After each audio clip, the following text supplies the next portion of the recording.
Capítulo 11. El misterio de la transmutación del sexo. El 10º paso hacia la riqueza. El significado de la palabra transmutar es, en lenguaje sencillo, el cambio, o transferencia, de un elemento, o forma de energía, en otro. La emoción del sexo permite alcanzar un cierto estado mental. Debido a la ignorancia que se tiene sobre el tema, este estado mental suele asociarse con el físico, y los aspectos esencialmente físicos, debido a las influencias impropias a las que la mayoría de las personas ha estado sometida en el proceso de adquisición de conocimiento sobre el sexo, han dejado bastante de lado los mentales.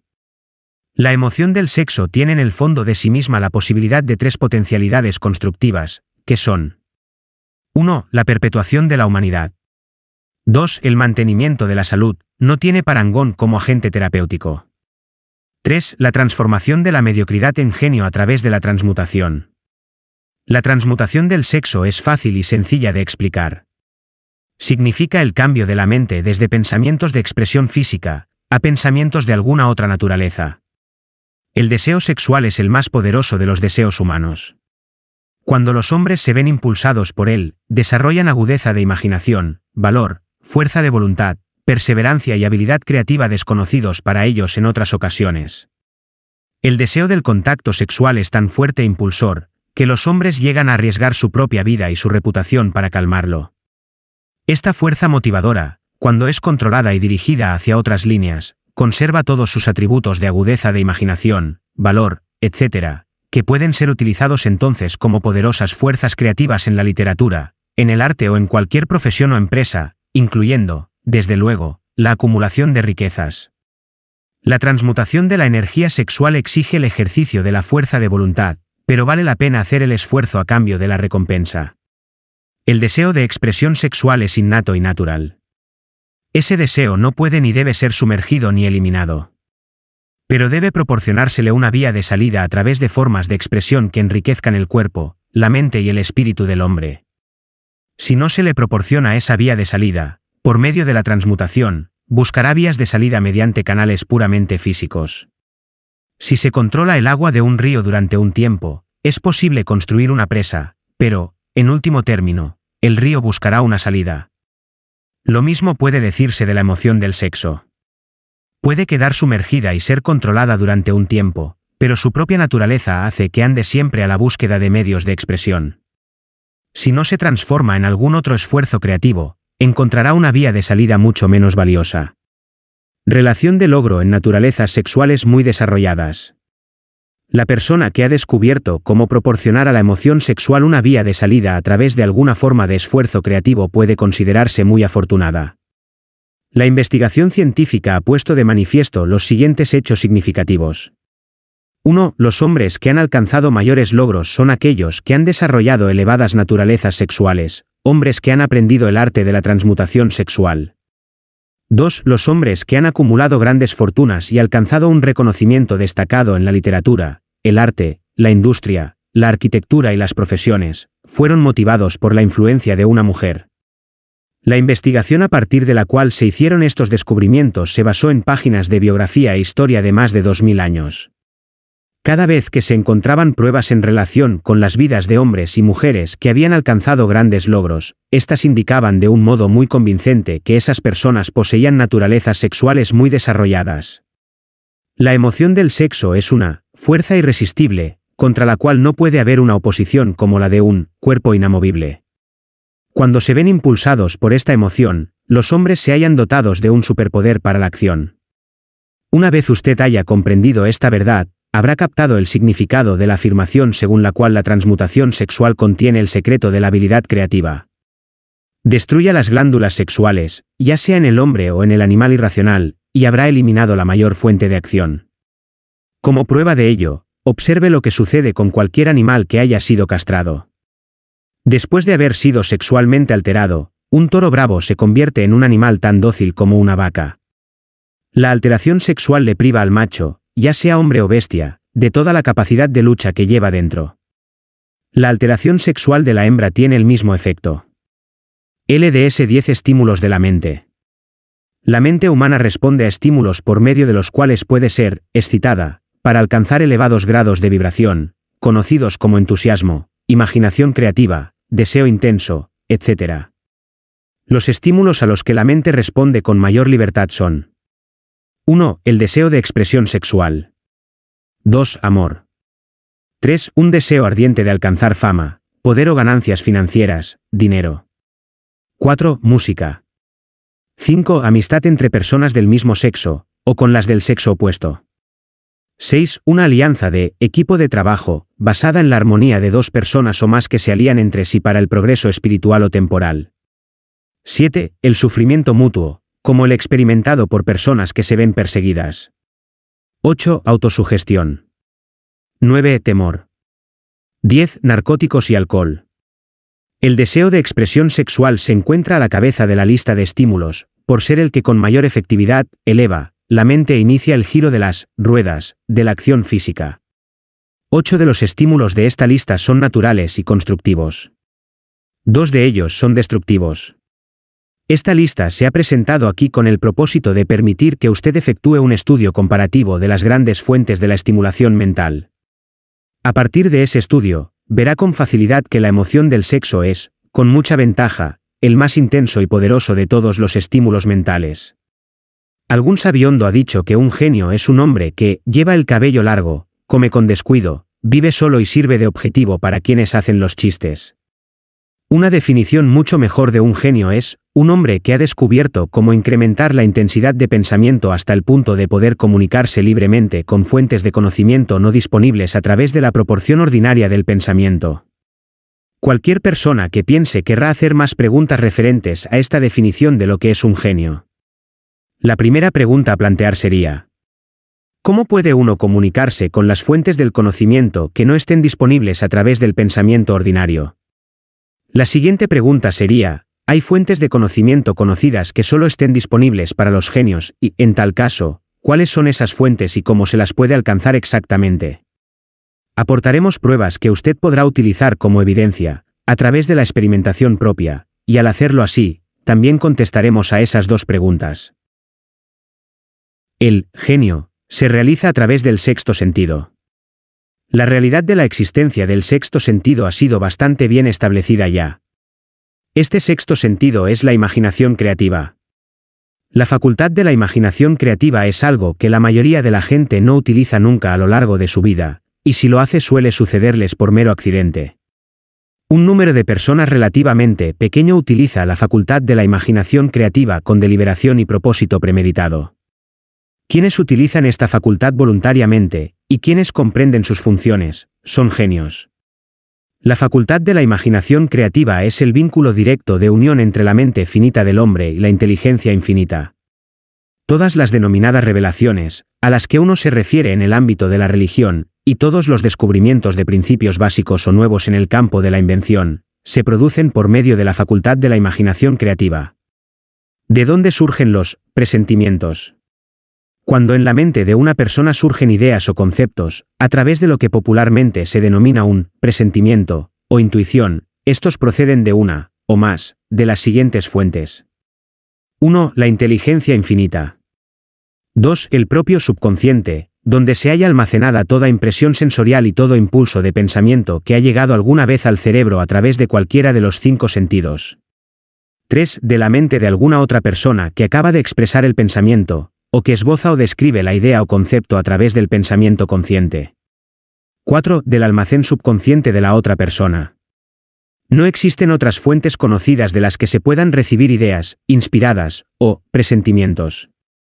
Cuando la acción del cerebro ha sido estimulada por medio de uno, o más, de los 10 estímulos mentales, esa acción tiene el efecto de elevar al individuo muy por encima del horizonte del pensamiento ordinario, y le permite visionar distancia, perspectiva y calidad de pensamientos no disponibles en el plano inferior, como los que se producen cuando uno se halla enfrascado en la solución de los problemas de la rutina empresarial y profesional. Cuando uno se eleva hasta ese nivel de pensamiento más alto por medio de cualquier forma de estimulación mental, un individuo ocupa casi la misma posición que otro que ha ascendido en un avión hasta una altura desde la que puede observar más allá de la línea del horizonte que limita su campo de visión cuando se encuentra en tierra. Es más, mientras se encuentra en ese nivel de pensamiento elevado, el individuo no se ve atado por ninguno de los estímulos que circunscriben y limitan su visión mientras afronta los problemas de ganar lo suficiente para cubrir las 3 necesidades básicas que tiene planteadas: alimento, ropa y cobijo. Se encuentra entonces en un mundo de pensamiento del que se han eliminado con tal efectividad los pensamientos cotidianos y ordinarios, como lo están los valles y colinas y otras limitaciones de la visión física para el que se encuentra en un avión. Mientras se encuentra en este plano exaltado del pensamiento, la facultad creativa de la mente obtiene libertad para la acción. De ese modo se ha despejado el camino para el funcionamiento del sexto sentido. El individuo se vuelve receptivo a ideas que no hubieran acudido a su mente en otras circunstancias. El sexto sentido es la facultad que marca la diferencia entre un genio y un individuo ordinario. El incremento de la capacidad creativa. La facultad creativa se hace más alerta y receptiva a factores que se originan fuera del subconsciente del individuo, y ello sucede en mayor medida cuanto más se la utiliza, más se basa en ella el individuo y más le plantea exigencias de impulsos para el pensamiento. Esta facultad se puede cultivar y desarrollar solo a través del uso. Aquello que conocemos como conciencia opera por completo a través de la facultad del sexto sentido. Los grandes artistas, escritores, músicos y poetas llegaron a serlo porque adquirieron la costumbre de confiar en la pequeña voz silenciosa, que nos habla desde dentro a través de la facultad de la imaginación creativa. Se trata de un hecho bien conocido por las personas que poseen una imaginación aguda, el que sus mejores ideas proceden de los denominados presentimientos. Hay un gran orador que no alcanza la grandeza hasta que no cierra los ojos y empieza a confiar por completo en la facultad de la imaginación creativa. Cuando se le preguntó por qué cerraba los ojos justo antes del clímax de su oratoria, contestó: lo hago porque entonces hablo a través de ideas que me llegan desde fuera de mí. Uno de los financieros mejor conocidos y de mayor éxito de Estados Unidos tenía el hábito de cerrar los ojos durante 2 o 3 minutos antes de tomar una decisión. Cuando se le preguntó por qué lo hacía, contestó: con los ojos cerrados soy capaz de usar una fuente de inteligencia superior. ¿Cómo consigue un inventor sus mejores ideas? Mediante el proceso de cultivar y utilizar la facultad creativa, el ya fallecido Dr. Elmer R. Gates, de Chevy Chase, Maryland, creó más de 200 patentes útiles.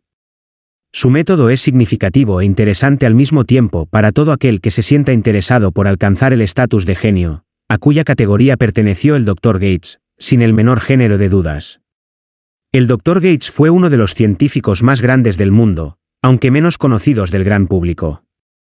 En su laboratorio disponía de lo que él denominaba su sala de comunicación personal. Era una estancia a prueba de ruidos, y dispuesta de tal modo que todo destello de luz podía ser eliminado. Estaba equipada con una pequeña mesa, sobre la que siempre tenía una libreta. Delante de la mesa, en la pared, había un panel de conmutadores eléctricos que controlaban las luces. Cuando el Dr. Gates quería usar las fuerzas disponibles para él a través de su imaginación creativa, entraba en la sala, se sentaba ante la mesa, apagaba las luces y se concentraba en los factores conocidos del invento en el que estaba trabajando. Allí permanecería en esa posición hasta que las ideas empezaban a aparecer en su mente en conexión con los factores del invento desconocidos. En cierta ocasión, las ideas acudieron a su mente con tal rapidez que se vio obligado a escribir durante casi 3 horas. Cuando los pensamientos dejaron de fluir y examinó las notas que había tomado, descubrió que contenían una minuciosa descripción de principios sin parangón alguno entre los datos conocidos del mundo científico. Además, la respuesta a su problema quedó inteligentemente presentada en aquellas notas. El Dr. Gates se ganaba la vida, sentándose para recibir ideas, destinadas a individuos y corporaciones. Algunas de las más grandes empresas estadounidenses le pagaron importantes cantidades por hora, solo por sentarse para recibir ideas. La facultad de razonamiento suele resultar defectuosa porque, en buena medida, se ve guiada por la experiencia acumulada.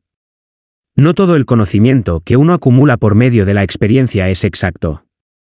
Las ideas recibidas a través de la facultad creativa son mucho más fiables, por la sencilla razón de que proceden de fuentes más fiables que cualquier otra que esté disponible para la facultad de razonamiento de la mente.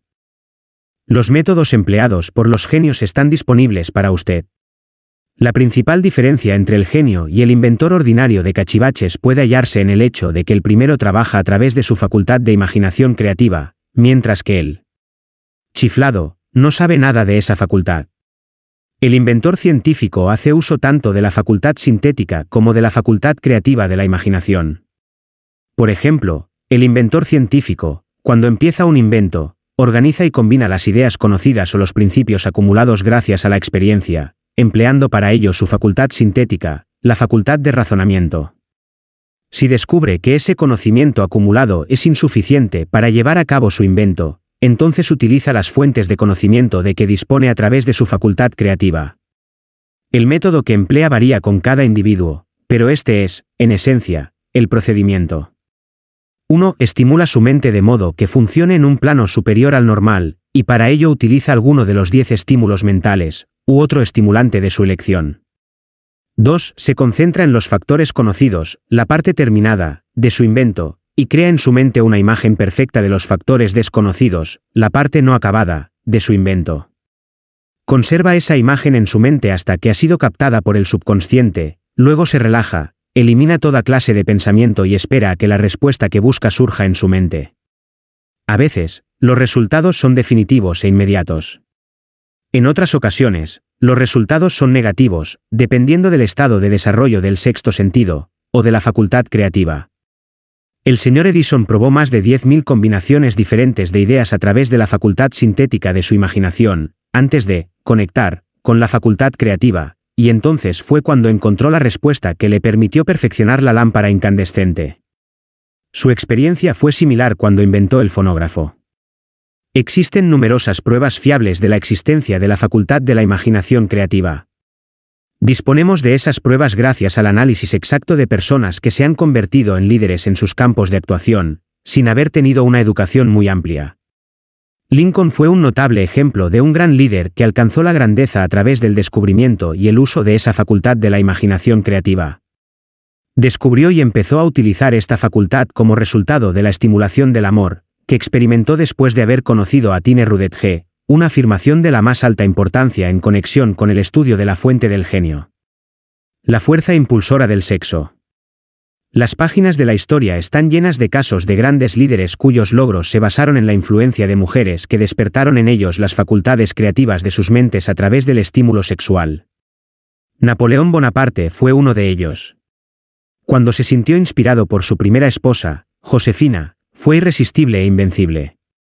Cuando su mejor juicio, o su facultad de razonamiento, lo impulsó a dejar de lado a Josefina, empezó a declinar. Su derrota y su destierro en Santa Elena no estaban lejanos. Si el buen gusto nos lo permitiera, podríamos mencionar a un gran número de hombres, bien conocidos en Estados Unidos, que alcanzaron grandes éxitos bajo la estimulante influencia de sus esposas, solo para caer en picado hacia la destrucción cuando el dinero y el poder se les subieron a la cabeza y dejaron de lado a su esposa por otra mujer. Napoleón no fue el único hombre en descubrir que la influencia sexual, procedente de una fuente correcta, es mucho más poderosa que cualquier sustituto de la eficacia que pueda crearse solo por la razón. La mente humana responde al estímulo. Entre los más grandes y poderosos estímulos se encuentra el del sexo. Cuando se la controla y se la transmuta, esta fuerza impulsora es capaz de elevar a los hombres a esa más alta cota de pensamiento que les permite dominar las fuentes de la preocupación y las pequeñas molestias que se interponen en su camino en el plano inferior. Con el único propósito de refrescar la memoria, y en relación con los hechos de que disponemos a partir de las biografías de ciertos hombres, presentamos a continuación los nombres de unos pocos. Hombres de éxito extraordinario, de cada uno de los cuales se sabe que poseyó una elevada naturaleza sexual. El genio, que era indiscutiblemente suyo, encontró su fuente de poder en la energía sexual transmutada. George Washington, Woodrow Wilson, Thomas Jefferson, Ralph Waldo Emerson, Napoleón Bonaparte, John H. Patterson, Elbert Hubbard, Robert Burns, William Shakespeare, Andrew Jackson, Elbert H. Gary, Enrico Caruso, Abraham Lincoln. El propio conocimiento de que usted disponga acerca de las biografías de los grandes hombres le permitirá engrosar esta lista. Encuentre, si puede, a un solo hombre en toda la historia de la civilización que alcanzara un éxito extraordinario en cualquier campo y que no se viera impulsado por una naturaleza sexual bien desarrollada. Si no quiere fiarse de las biografías de hombres que han muerto, haga un inventario de aquellos que usted conozca como hombres de grandes logros, y vea si puede descubrir entre ellos a uno solo que no posea una elevada naturaleza sexual. La sexualidad es la energía creativa de todos los genios. Nunca ha existido, ni existirá, un gran líder, constructor o artista al que le falte esa fuerza impulsora del sexo. Espero que nadie malinterprete estas afirmaciones en el sentido de que todos los que poseen una elevada naturaleza sexual son genios. El hombre alcanza solo el estatus de genio cuando estimula su mente de tal forma que puede usar las fuerzas disponibles a través de la facultad creativa de la imaginación. La energía sexual es el principal de los estímulos capaz de producir este ascenso. La simple posesión de esa energía no basta para producir un genio. La energía tiene que ser transmutada de un deseo de contacto físico en alguna otra forma de deseo y acción, antes de que le eleve a uno al estatus de genio.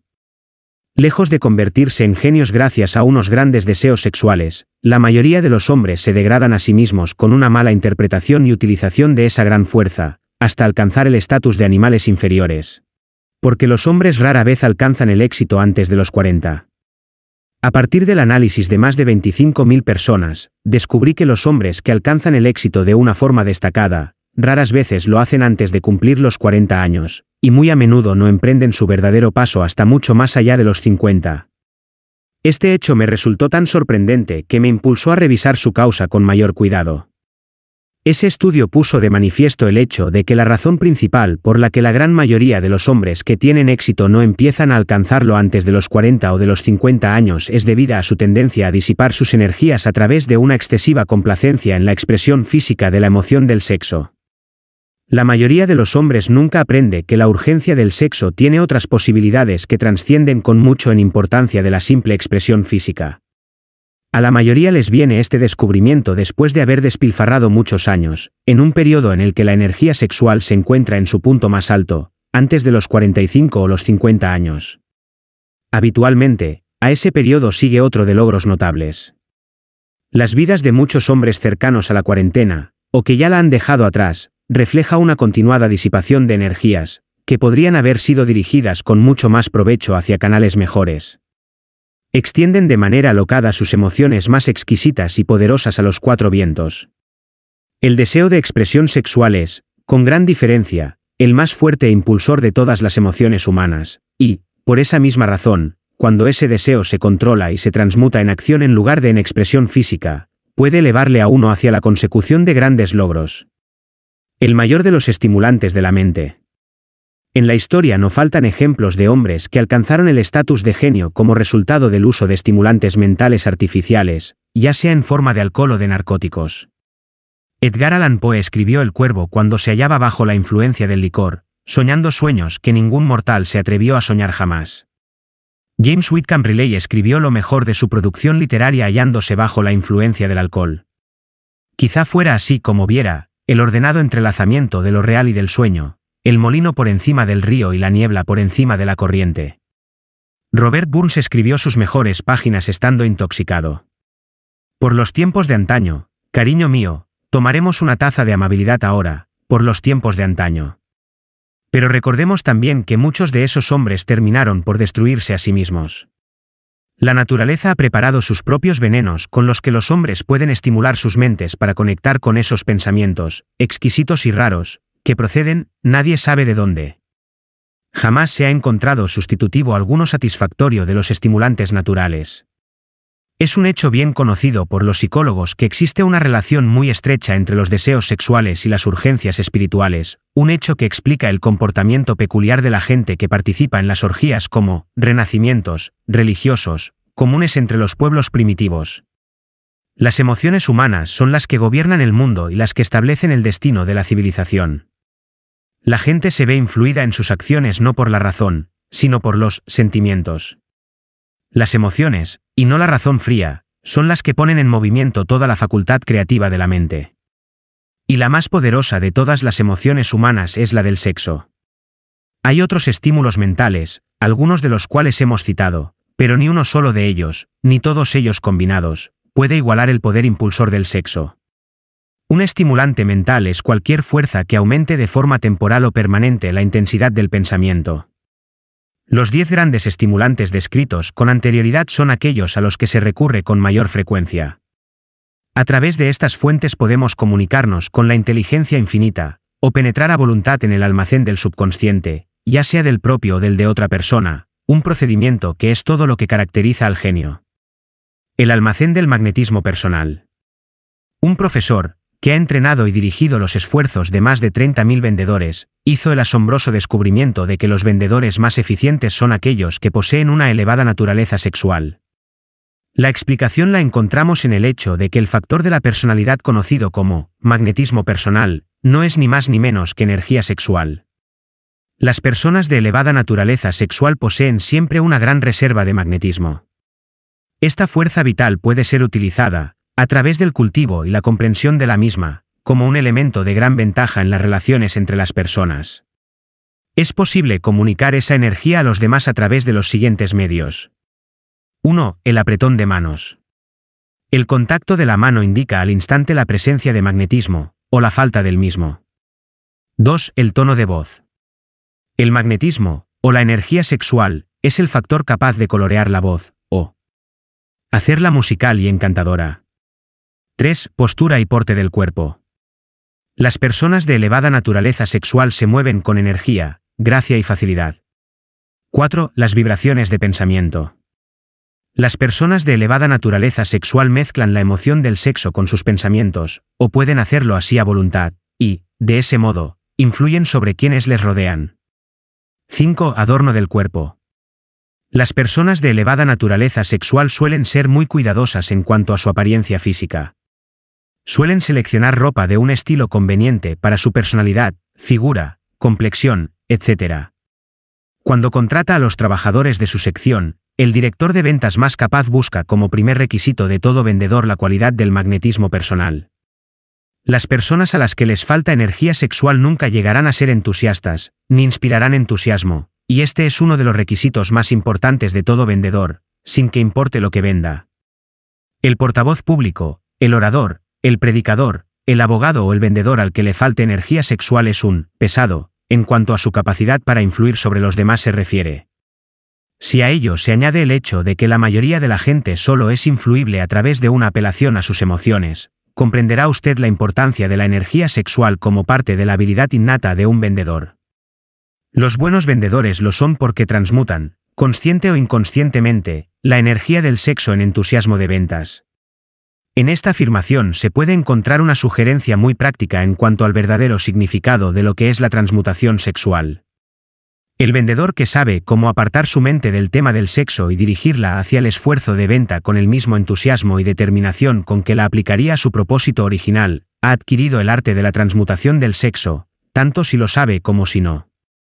La mayoría de los vendedores que transmutan su energía sexual, lo hacen sin ser en absoluto conscientes de ello, ni de cómo lo están llevando a cabo. La transmutación de la energía sexual exige más fuerza de voluntad de la que la persona ordinaria dispone para este propósito.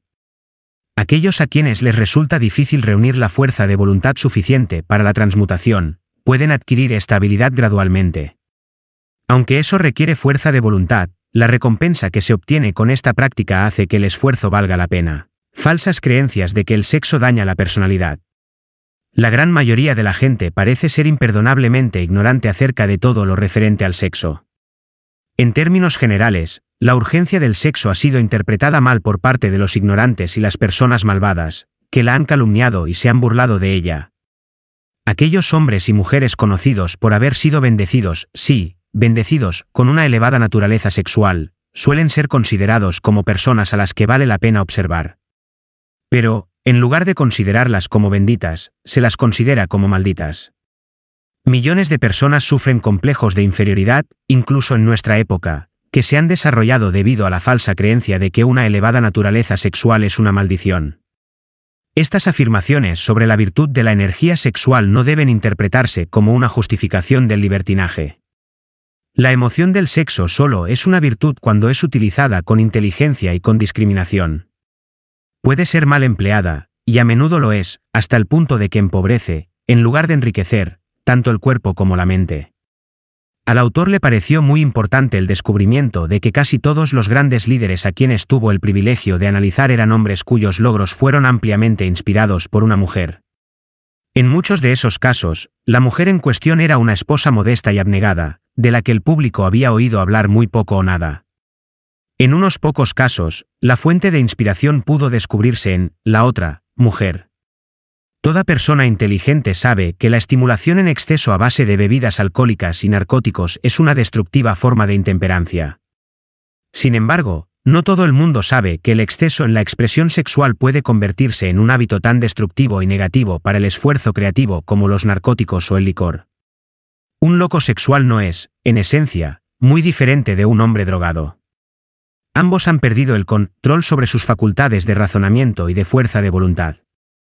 Hay muchos casos de hipocondria que han aparecido a partir de hábitos desarrollados en la ignorancia de la verdadera función del sexo. Se comprende con facilidad que la ignorancia sobre el tema de la transmutación del sexo imponga grandes castigos a los ignorantes por un lado, y los prive de beneficios igualmente grandes por el otro. La amplia ignorancia que existe acerca del tema del sexo se debe al hecho de que ese tema se ha visto rodeado por el misterio y por un oscuro silencio. La conspiración del misterio y del silencio ha tenido sobre las mentes de los jóvenes el mismo efecto que la psicología de la prohibición tuvo. El resultado fue un incremento de la curiosidad y el deseo de adquirir un mayor conocimiento acerca de ese tema prohibido. Y la información no ha estado disponible con facilidad, para vergüenza de los legisladores y de la mayoría de los médicos, que no han entrenado a los mejor cualificados para educar a la juventud acerca de este tema. Los años fructíferos después de los 40. Un individuo raras veces inicia un esfuerzo altamente creativo en un campo determinado antes de la edad de los 40 años. El hombre medio alcanza el periodo de su mayor capacidad para crear entre los 40 y los 60 años. Estas afirmaciones se basan en análisis de miles de hombres y mujeres que han sido observados con todo cuidado. Deberían ser estimulantes para todos aquellos que no han logrado llegar a donde querían antes de los 40 años, así como para quienes se sienten asustados a medida que se aproximan a los 40 y ya se sienten viejos. Por regla general, los años que median entre los 40 y los 50 suelen ser los más fructíferos. El hombre debería aproximarse a esa edad no con temoroso temblor, sino con esperanza y con expectativa avidez. Si usted desea pruebas de que la mayoría de los hombres no empiezan a realizar su mejor trabajo hasta la edad de 40 años, estudie los datos de los hombres de mayor éxito, y descubrirá esas pruebas. Henry Ford no empezó a lograr grandes cosas hasta que pasó de los 40. Andrew Carnegie ya había cumplido 40 años cuando empezó a cosechar la recompensa de todos sus esfuerzos. James J. Hill aún seguía manejando un telégrafo cuando tenía 40 años, y sus estupendos logros los alcanzó después de esa edad. Las biografías de muchos industriales y financieros estadounidenses demuestran que el periodo que media entre los 40 años y los 60 es la edad más productiva del hombre. Entre los 30 y los 40, el hombre empieza a aprender, si es que aprende alguna vez, el arte de la transmutación del sexo. Este descubrimiento suele ser accidental, y el que lo descubre suele ser totalmente ajeno a su descubrimiento. Es posible que observe que su poder de logros ha aumentado hacia la edad de 35 años o 40, pero, en la mayor parte de los casos, no está familiarizado con la causa que ha producido ese cambio. Esa naturaleza empieza a armonizar las emociones del amor y el sexo en el individuo, entre los 30 y los 40 años, de tal modo que la persona puede usar esas grandes fuerzas, y aplicarlas unidas como estímulos para la acción. Llame a la central eléctrica de sus emociones. El sexo, por sí solo, es un poderoso estímulo para la acción, pero sus fuerzas son como las de un ciclón, y a menudo resultan incontrolables. Cuando la emoción del amor empieza a mezclarse con la emoción del sexo, el resultado es la calma de propósito, la adopción de la postura, la exactitud del juicio, y el equilibrio. ¿Qué persona que haya alcanzado la edad de 40 años es tan desafortunada como para no poder analizar estas afirmaciones y corroborarlas con su propia experiencia?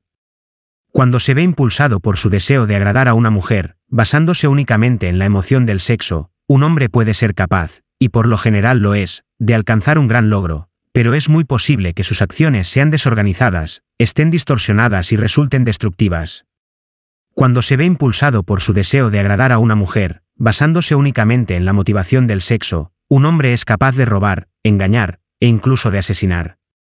Pero cuando la emoción del amor se mezcla con la del sexo, ese mismo hombre guiará sus acciones con mayor cordura, equilibrio y razonamiento. El amor, el romanticismo y el sexo son emociones capaces de impulsar a los hombres a alcanzar alturas de superlogros. El amor es la emoción que sirve como una válvula de seguridad, que asegura equilibrio, porte y esfuerzo constructivo.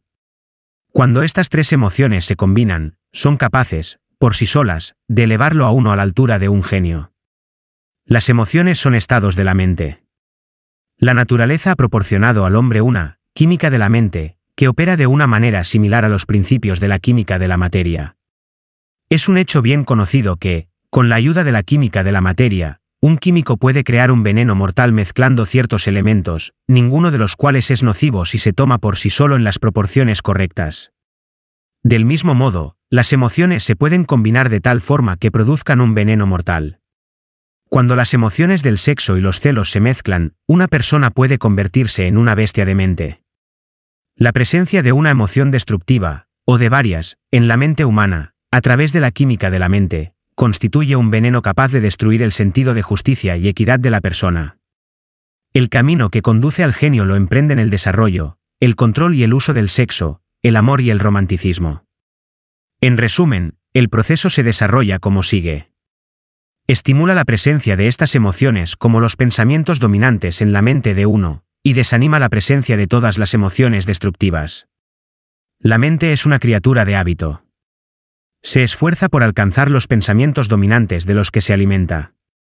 Gracias a la facultad de la fuerza de voluntad, es posible desanimar la presencia de cualquier emoción, y estimular la presencia de otra. No es difícil alcanzar el control de la mente a través del poder de la voluntad. El control es la consecuencia de la perseverancia y del hábito. El secreto del control radica en la comprensión del proceso de la transmutación. Cuando cualquier emoción negativa se presenta en la mente de uno, puede ser transmutada en otra positiva o constructiva mediante el simple procedimiento de cambiar los pensamientos que se tienen.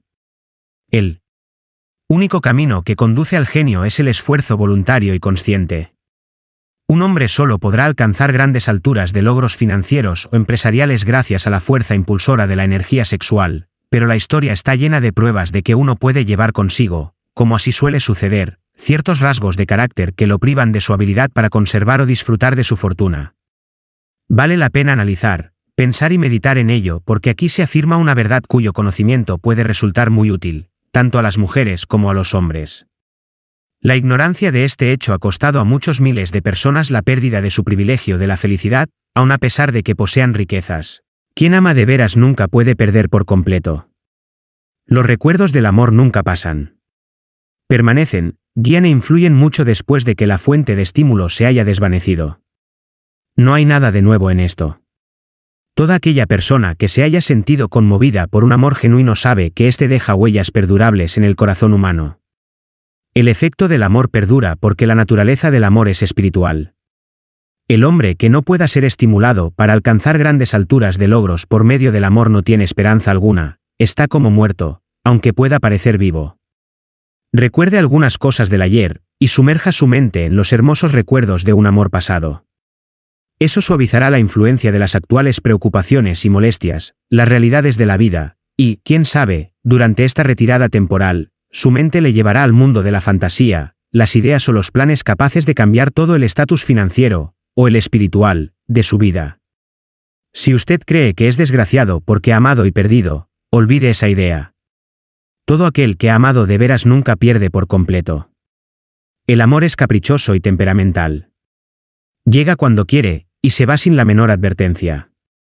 Acéptelo y disfrute de él mientras permanezca, pero no malgaste su tiempo preocupándose por su desaparición, porque así nunca conseguirá que regrese. Rechace también la idea de que el amor se presenta solo una vez en la vida. El amor puede aparecer y desaparecer en innumerables ocasiones, pero no hay dos experiencias amorosas que afecten a una persona del mismo modo. Puede producirse, y de hecho ocurre, una experiencia amorosa que deje en el corazón una huella más profunda que las otras, pero todas las experiencias amorosas son beneficiosas, excepto para la persona que se siente resentida y cínica cuando el amor desaparece. En el amor no debería existir desilusión alguna, y no la hay si la gente comprende la diferencia entre las emociones del amor y las del sexo. La gran diferencia radica en que el amor es espiritual, mientras que el sexo es biológico.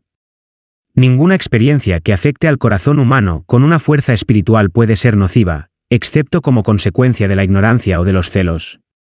No cabe la menor duda de que el amor es la experiencia más grande de la vida. Le permite a uno entrar en comunión con la inteligencia infinita. Cuando se mezcla con las emociones del romanticismo y del sexo, puede conducirle a uno muy alto por la escalera del esfuerzo creativo. Las emociones del amor, el sexo y el romanticismo son los lados del eterno triángulo del genio con capacidad para lograr y construir. El amor es una emoción con colores, sombras y caras numerosos. Pero la más intensa y ardiente de todas las clases de amor es la que se experimenta cuando se mezclan las emociones del amor y del sexo. Los matrimonios que no se ven bendecidos con la afinidad eterna del amor, apropiadamente equilibrada y proporcionada con el sexo, no pueden ser felices, y raras veces perduran. El amor, por sí solo, no proporcionará felicidad en el matrimonio, como tampoco el sexo, por sí solo, lo hará. Cuando estas dos hermosas emociones se mezclan, el matrimonio puede producir un estado mental cercano al espiritual que se llega a conocer en este plano terrenal. Cuando a las emociones del amor y el sexo se les añade la del romanticismo, se eliminan los obstáculos que se interponen entre la mente finita del hombre y la inteligencia infinita. Entonces, un genio ha nacido. Razones por las que la esposa puede elevar o hundir al hombre. He aquí una interpretación que, si se comprende adecuadamente, aporta armonía al caos que existe en demasiados matrimonios. La falta de armonía, expresada a menudo en forma de discusiones, suele remontarse a una falta de conocimiento sobre el terna del sexo. Allí donde existen el amor, el romanticismo y una adecuada comprensión de la emoción y la función del sexo, no existe falta de armonía entre las parejas. Resulta afortunado el hombre cuya esposa comprende la verdadera relación existente entre las emociones del amor, el sexo y el romanticismo. Cuando se ve motivado por este santo triunvirato, ninguna forma de trabajo resulta pesada, porque hasta la forma más baja de esfuerzo adquiere la naturaleza de un trabajo hecho por amor. Suele decirse que la esposa de un hombre puede elevarlo o hundirlo, pero no siempre está clara la razón de que esto sea así. La elevación o el hundimiento es el resultado de la comprensión de la esposa, o de la falta de comprensión de las emociones del amor, el sexo y el romanticismo. Si una esposa permite que su marido pierda interés por ella, y se sienta más interesado por otras mujeres, suele ocurrir debido a la ignorancia de ella, o a su indiferencia con respecto a los temas del sexo, el amor y el romanticismo. Esta afirmación presupone, desde luego, la existencia previa de un amor genuino entre un hombre y una mujer. Los hechos son igualmente aplicables a un hombre que permita que el interés de su esposa por él muera. Los matrimonios discuten a menudo sobre un montón de trivialidades. Si éstas se analizan con atención, se descubrirá que, casi siempre, la verdadera causa del problema se halla en la indiferencia o en la ignorancia acerca de todos estos temas. La inutilidad de la riqueza sin mujeres. La mayor fuerza motivadora del hombre es su deseo de agradar a la mujer. El cazador destacado en los tiempos prehistóricos, antes del inicio de la civilización, destacó en su tarea debido a su deseo de aparecer grande ante los ojos de una mujer. La naturaleza del hombre no ha cambiado nada en ese aspecto. El cazador de hoy en día no vuelve a casa con pieles de animales salvajes, sino que indica su deseo de obtener el favor de la mujer suministrándole ropas exquisitas, automóviles y riqueza. El hombre experimenta el mismo deseo por agradar a la mujer que experimentaba antes de los albores de la civilización. Lo único que ha cambiado en él es su método de agradar. Los hombres que acumularon grandes fortunas y alcanzaron grandes alturas de poder y fama lo hicieron así para satisfacer, sobre todo, su deseo de agradar a la mujer. Si se sacara a las mujeres de sus vidas, las grandes riquezas serían inútiles para casi todos los hombres. Ese deseo, inherente del hombre, por agradar a la mujer es lo que proporciona a ésta el poder de elevar o de hundir a un hombre. La mujer que comprende la naturaleza masculina y la atiende con tacto, no tiene por qué sentir temor ante la competencia de otras mujeres. Los hombres pueden ser gigantes, con una indomable fuerza de voluntad cuando tratan con otros hombres, pero las mujeres que ellos mismos han elegido pueden manejarlos con facilidad. La mayoría de los hombres no admitirán que las mujeres que prefieren influyen en ellos con gran facilidad, porque una de las características de la naturaleza del hombre consiste en desear ser reconocido como el más fuerte de la especie. Además, la mujer inteligente reconoce esta característica masculina y no la pone en entredicho.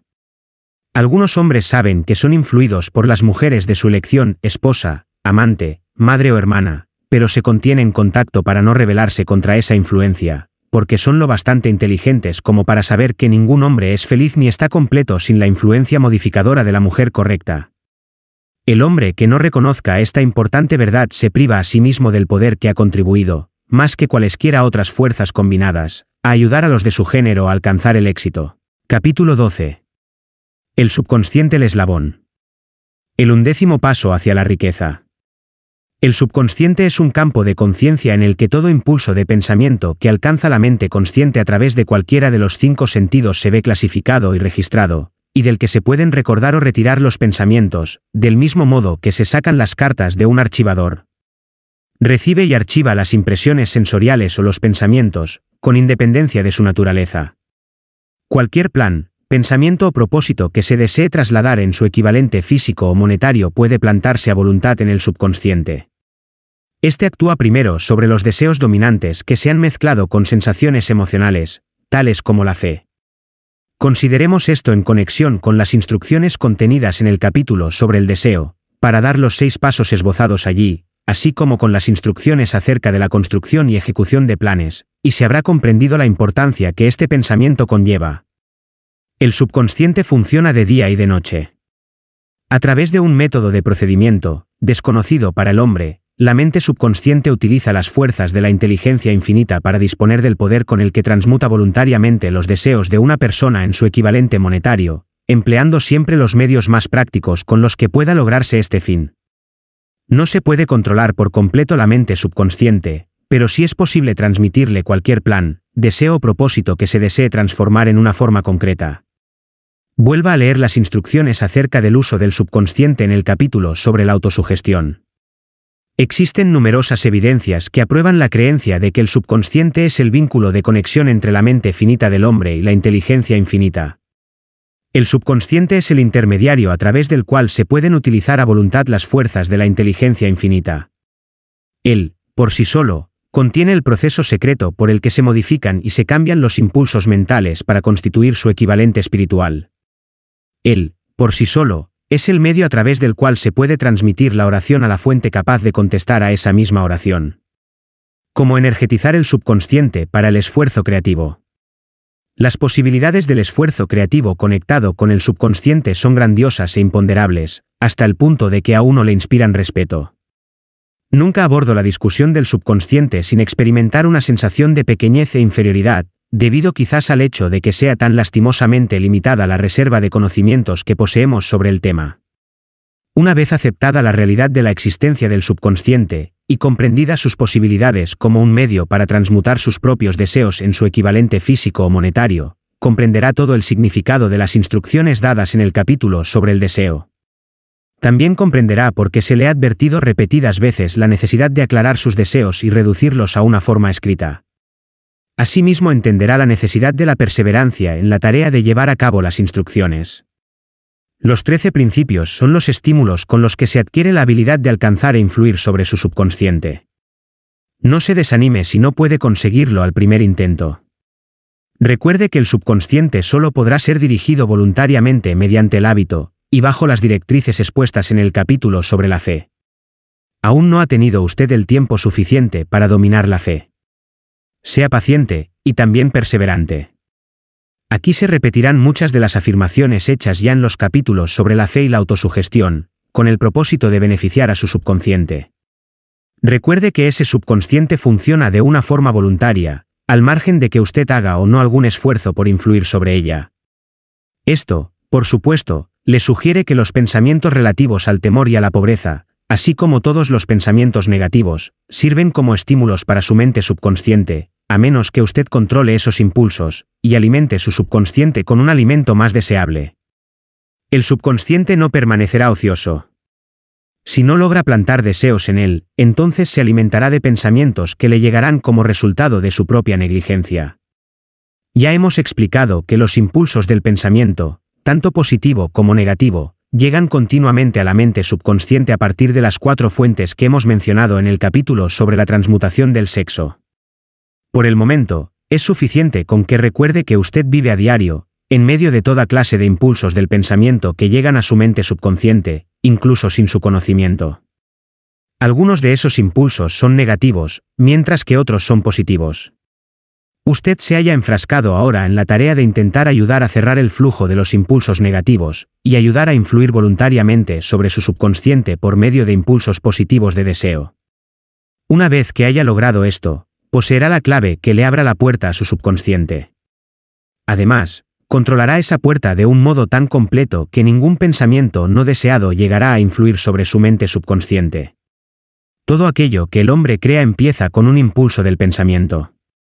El hombre no puede crear nada que primero no haya concebido en su pensamiento. Los impulsos de éste pueden ser transformados en planes por medio de la ayuda de la imaginación. Cuando está bajo control, esa imaginación se puede utilizar para la creación de planes o propósitos que conducen al éxito en la ocupación elegida por uno mismo. Todos los impulsos del pensamiento que tienden a la transformación en su equivalente físico y que se plantan voluntariamente en la mente subconsciente tienen que pasar antes a través de la imaginación, y mezclarse allí con la fe. La introducción de la fe en un plano propósito, con la intención de su sumisión a la mente subconsciente, solo puede hacerse a través de la imaginación. A partir de estas afirmaciones observará usted que el uso voluntario del subconsciente exige la coordinación y aplicación de todos los principios. Haga que sus emociones positivas trabajen para usted. El subconsciente es más susceptible de verse influido por impulsos de pensamiento cuando estos se hallan mezclados con un sentimiento o una emoción, que cuando se originan solo en la parte razonadora de la mente.